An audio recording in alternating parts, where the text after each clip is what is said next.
Assalamualaikum warahmatullahi wabarakatuh. Selamat pagi anak-anak, kembali lagi bersama Ibu Astri dalam mata pelajaran Ilmu Pengetahuan Sosial, tema 4, subtema 3. Oke, silahkan kalian perhatikan dan simak baik-baik ya materinya.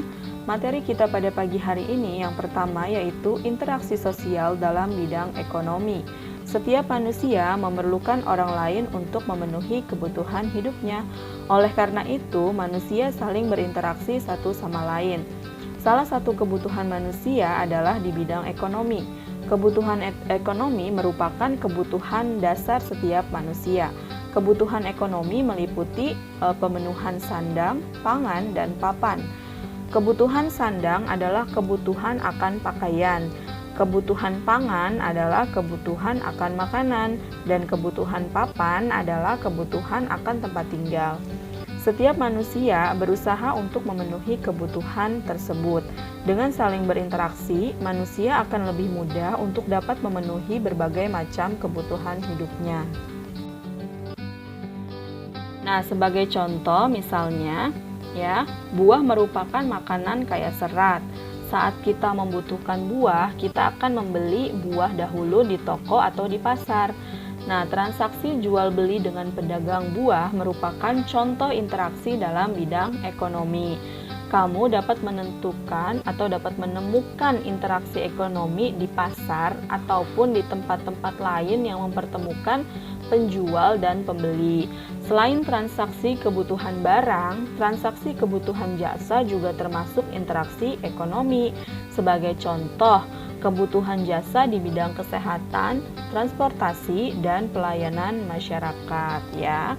Nah, di sini ada gambarnya. Contohnya yaitu pasar merupakan salah satu tempat terjadinya interaksi di bidang ekonomi. Oke, pembahasan selanjutnya yaitu interaksi sosial dalam berbagai bidang. Manusia melakukan interaksi sosial dalam berbagai bidang. Interaksi tersebut terjadi karena adanya faktor-faktor sebagai berikut. Yang pertama yaitu interaksi dalam bidang sosial budaya.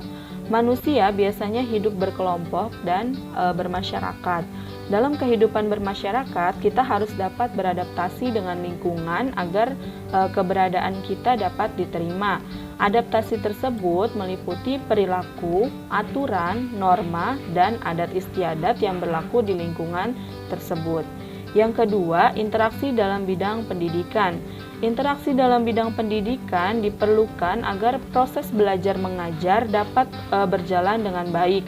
Contoh interaksi dalam bidang pendidikan adalah yang terjadi di kelas, misalnya siswa mendengarkan penjelasan guru. Dan yang ketiga yaitu interaksi dalam bidang ekonomi. Keragaman kebutuhan manusia meliputi barang dan jasa.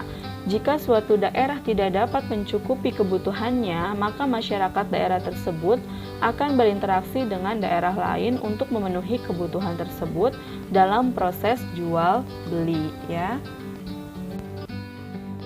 Nah, itu adalah pembahasan kita pada pagi hari ini tentang interaksi sosial dalam bidang ekonomi dan interaksi sosial dalam berbagai bidang. Selebihnya bisa kalian baca di buku tema 4 kalian ya. Ibu cukupkan. Kurang lebihnya Ibu mohon maaf. Wassalamualaikum warahmatullahi wabarakatuh.